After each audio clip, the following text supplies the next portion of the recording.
c'est la journée nationale de la lutte contre l'illettrisme. Donc on s'y est inscrit parce qu'on a pas mal de personnes qui sont illettrées en fait. Alors illettrées, donc ce sont des personnes qui ont été scolarisées en France, mais ne savent pas nécessairement lire un document, ne comprennent pas une consigne, ne connaissent pas les savoirs de base en termes de calcul, de mathématiques, vraiment de base, hein, etc., etc. Et d'autre part, il y a l'illettrisme. L'illettrisme, je dis, c'est les personnes scolarisées en France. Et ensuite, il y a de forme d'illettrisme pour les personnes qui n'ont pas été scolarisées en France. Voilà, donc qui maîtrisent. Souvent, elles arrivent, selon leur ancienneté sur le territoire, elles s'expriment en français tout à fait correctement. Par contre, la lecture, l'écriture, souvent, ça n'est pas, elles n'ont pas acquis ces savoirs de base. Donc, en fait, les personnes qui n'ont pas eu de formation, de scolarisation, qui l'ont eu, mais jusqu'à l'âge de 16 ans, jusqu'à l'âge obligatoire de la scolarisation, les personnes qui ont un niveau 4e, voilà. Donc, c'est principalement ces personnes-là que nous avons invitées. Bon, bien sûr, pas toutes. Sinon, il faut savoir que sur le territoire de l'agence de Bastia, qui s'étire du Cap Corse à Linguizet et jusqu'à Borgo et le Nebbio, donc là, on a environ 7% de personnes qui sont dans cette situation.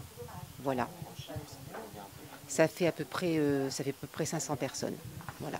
496, je crois. Voilà. Est-ce que vous avez des objectifs chiffrés justement par rapport à cette journée? Je pense en termes d'inscription à des formations par exemple. Non, pas du tout. Pas du tout. En fait, ce sont des personnes nous, on leur donne l'information.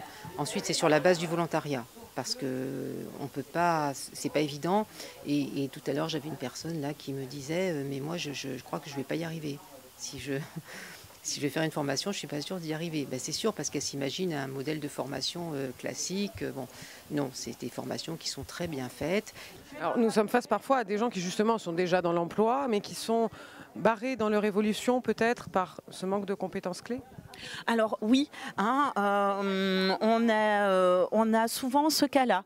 Hein, on a eu le cas de la jeune femme, peut-être que voilà, qui n'a pas pu développer son entreprise à cause de ça.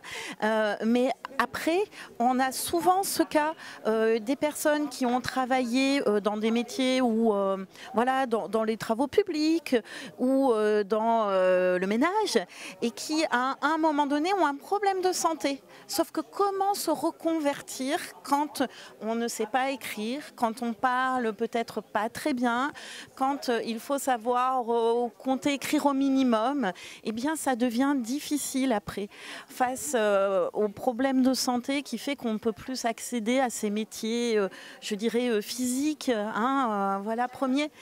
Mais même dans ces métiers-là, souvent, la qualité ou le développement des entreprises fait qu'ils ont besoin de personnes qui ont quand même ces compétences clés minimum.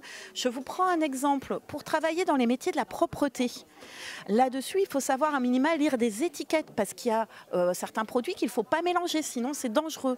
Donc il y a effectivement une base à avoir et c'est important pour les entreprises d'avoir aussi des personnes qui ont ces bases-là.